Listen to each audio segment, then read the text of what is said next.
आप देख रहे हैं अल्फा डिफेंस हिंदी में आपका स्वागत है।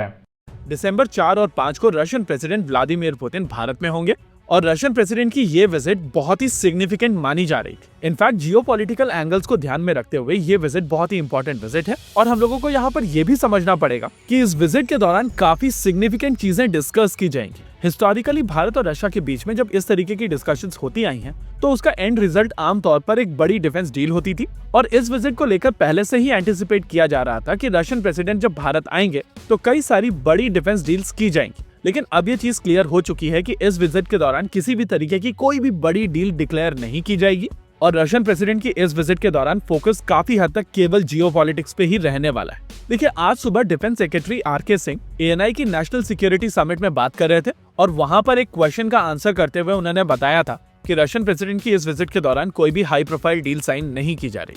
देखिए, यहाँ पर दो चीजें समझने वाली हैं। ऐसा नहीं है कि भारत को रशियन वेपन सिस्टम्स की आवश्यकता नहीं और ऐसा भी नहीं है कि ऑपरेशन सिंदूर के दौरान रशियन वेपन सिस्टम्स पूरी तरीके से सक्सेसफुल नहीं रहे।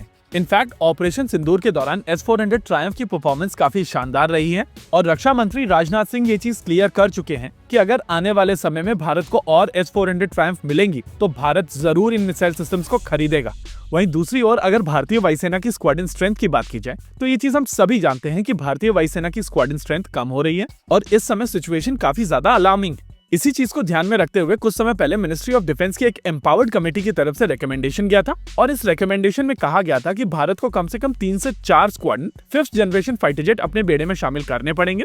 और इस रिकमेंडेशन के बाद में ये चीज मोर और लेस क्लियर हो गई थी कि ये रिक्वायरमेंट या तो F-35 लाइटनिंग 2 से पूर्ण की जाएगी या SU-57 से पूर्ण की जाएगी। इस समय यूएस और भारत की रिलेशनशिप एक रफ फेज से गुजर रही है और इसी वजह से माना जा रहा था कि F-35 लाइटनिंग 2 को लेकर भारत चांसेस नहीं लेगा। यानी कि एम्पावर्ड कमेटी की रिकमेंडेशन के हिसाब से यहाँ पर SU-57 का एक केस बनता है और उसी को लेकर डिस्कशंस चल रही थी।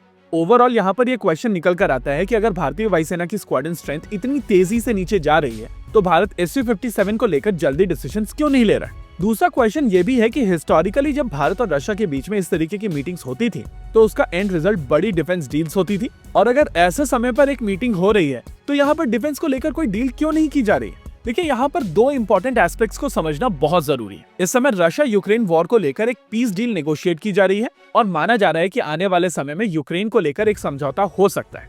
नेचुरल है कि अगर यूक्रेन को लेकर यहाँ पर कोई समझौता होता है तो रशिया के ऊपर से सैंक्शंस हट जाएंगे और तब किसी भी तरीके की डिफेंस डील और ज्यादा आसान हो जाएगी।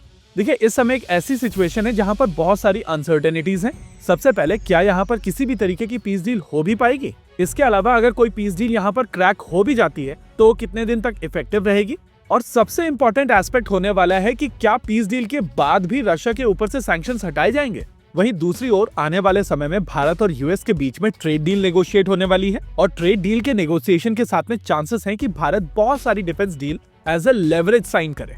यानी कि अगर इस समय भारत की तरफ से अपने पत्ते नहीं खोले जा रहे हैं तो उसके पीछे कई सारे कारण हैं और इन्हीं कारणों के चलते जब Russian president Vladimir Putin Bharat आएंगे तो इस बार किसी भी तरीके की high profile defence deal sign नहीं की जा रही है। वैसे इसका मतलब ये बिल्कुल नहीं है कि आने वाले समय में रशिया के साथ में किसी भी तरीके की डिफेंस डील नहीं होगी। देखिए, अगर यूएस के साथ में चीजें बेहतर हो भी जाती हैं तब भी भारत पूरी तरीके से रशिया को अबैंडन नहीं करेगा और इस बार ट्रेड डील्स को नेगोशिएट करते समय यूएस जिस एक्सटेंट तक गया है उसके बाद भारत और यूएस के बीच में ट्रस्ट फैक्टर काफी कम हुआ है। ओवरऑल जियोपॉलिटिकली ये काफी इंटरेस्टिंग टाइम्स है और आने वाले समय में बहुत सारे ऐसे चेंजेस होने वाले हैं जो ओवरऑल पूरे वर्ल्ड की डायनामिक्स को बदलेंगे और इसी वजह से हमारी तरफ से लगातार कहा जा रहा है कि आने वाले 2-3 साल भारत के डिफेंस के लिए बहुत ज्यादा क्रूशियल रहने वाले हैं। इसी के साथ आज के इस वीडियो में रखते हैं केवल इतना ही।